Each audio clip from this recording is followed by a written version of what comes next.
اللہ نے دیا ہے تو اپنے عزیز و اقارب میں خرچ کریں۔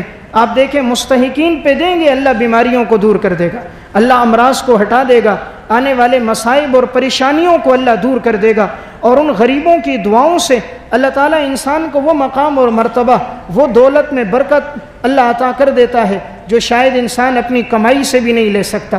اسی کتاب میں انہوں نے ایک واقعہ ذکر کیا، لکھا کہ عرب کے اندر ایک خاتون تھی، اس کے شوہر کا انتقال ہو گیا۔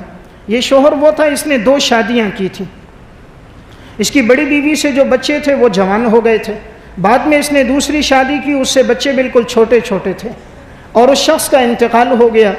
اب ان کا ایک مکان تھا، بڑا ہی خوبصورت مقام پر تھا، اور اس کی قیمت بہت زیادہ تھی۔ تو کویت کا ایک تاجر مکان خریدنے کے لیے آیا۔ وہ جب پہنچا تو اسٹیٹ ایجنسیوں پہ گھوما، اس نے کہا مجھے ایسا مکان چاہیے جو کارنل کا ہو، ہوادار ہو، نہایت خوبصورت بنا ہوا ہو۔ تو انہوں نے اس کو یہ مکان دکھایا کہ یہ بکنے کے لیے آیا ہے، آپ یہ دیکھ لو۔ وہ تاجر کہتے ہیں جب میں اس مکان میں اوپر چڑھا، واقعی بڑا ہی خوبصورت تھا، اس جیسا میں نے کبھی دیکھا نہیں تھا۔ لیکن جب میں مکان کی دوسری منزل پہ پہنچا تو میں نے دیکھا ایک عورت باپردہ ہے، چھوٹے چھوٹے معصوم بچے اس کے قریب بیٹھے ہیں، اور جیسے میں مکان دیکھ رہا تھا، اس نے پوچھا یہ کون آیا، کیوں آیا؟ کہا یہ مکان خریدنے کے لیے آیا ہے۔ تو وہ عورت رونے لگ گئی۔ کہتے ہیں جب میں نے اس کا رونا دیکھا، اس کے بچوں نے ماں کو دیکھا، بچے بھی رونے لگ گئے۔ یہ کہتے ہیں میں نیچے اتر گیا، میں نے اس اسٹیٹ ایجنسی والے سے پوچھا یہ عورت کیوں مکان میں بیٹھی اور رو رہی ہے، کیا یہ مکان بیچنا نہیں چاہتی؟ اس نے کہا اصل بات یہ ہے اس کے شوہر کا انتقال ہو گیا، اس نے 2 شادیاں کی تھیں، جو بڑے بچے ہیں اور پہلی گھر والی وہ اس مکان کو بیچنا چاہ رہے ہیں، اور اس دوسری گھر والی کے پاس اس کے علاوہ کوئی رہنے کی جگہ نہیں، اور اس کے یہ چھوٹے چھوٹے بچے ہیں، اس کے پاس اسباب کے درجے میں نہ مکان ہے نہ کمانے والا کوئی ہے، اس لیے یہ رو رہی ہے۔ اس نے منع کیا تھا اس مکان کا سودا نہ لگاؤ، لیکن جو اس کے بڑے بیٹے ہیں انہوں نے کہا ہم تو ہر صورت میں بیچیں گے، وہ دولت والے، پیسے والے، بڑے بڑے تعلقات والے ہیں، اس لیے ہم مکان کی قیمت لگا رہے ہیں۔ کویت کا یہ تاجر تھا، کہتے میرے دل میں آیا، میں نے اس سے کہا کتنے کا بیچ رہے ہیں، جاؤ اس کو بلاؤ۔ کہتے انہوں نے اس میت کے بڑے بیٹوں کو بلایا، انہوں نے میرے ساتھ معاملہ کیا، جتنی قیمت انہوں نے منہ سے کہی میں نے اتنی رقم ان کو دے دی، اور میں نے کہا فائل مجھے دو، فائل انہوں نے اس کے ہاتھ سے لے لی۔ یہ تاجر کہتا ہے فائل لینے کے بعد اگلے دن میں آیا اور میں اسی طرح گھر پہ چڑھا، وہ عورت کو بات پتہ چل گئی تھی کہ مکان فروخت ہو چکا ہے، قیمت کی ادائیگی ہو گئی، وہ سمجھی کہ ابھی مجھے گھر سے نکالیں گے، بچوں کو گھر سے نکالیں گے، بڑی غمگین اور پریشان تھی۔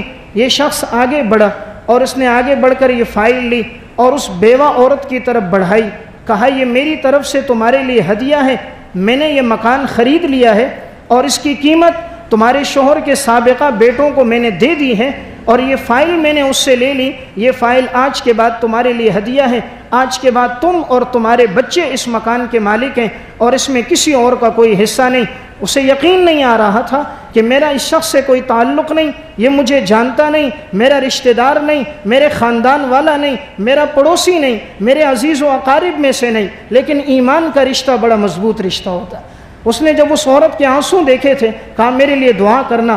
اس بیوہ عورت نے جھولی پھیلائی تو بچوں کو کہا تم بھی دعا کرو، بچوں نے بھی معصوم ہاتھ پھیلائے، کہا اے اللہ اس نے ہمیں سر چھپانے کی جگہ دی ہے، تو اسے اتنا دے اتنا دے، صرف یہ نہیں اس کی نسلوں کو بھی تو نواز دے۔ پھر اللہ نے اسے اتنا مال دیا، اتنا۔ کویت کے اندر سب سے زیادہ تجارت جس کی ہوتی تھی اس کی، پھر اس کے بعد اس کے بیٹوں کی، پھر اس کے بعد پوتوں کی۔ اللہ نے 3 نسلوں کو نواز دیا، 3 نسلوں کو اللہ نے نوازا اور کویت کا مالدار انسان اسے بنا دیا۔ وجہ پیچھے کیا نظر آئی؟ اللہ کے نام پہ خرچ کرنا۔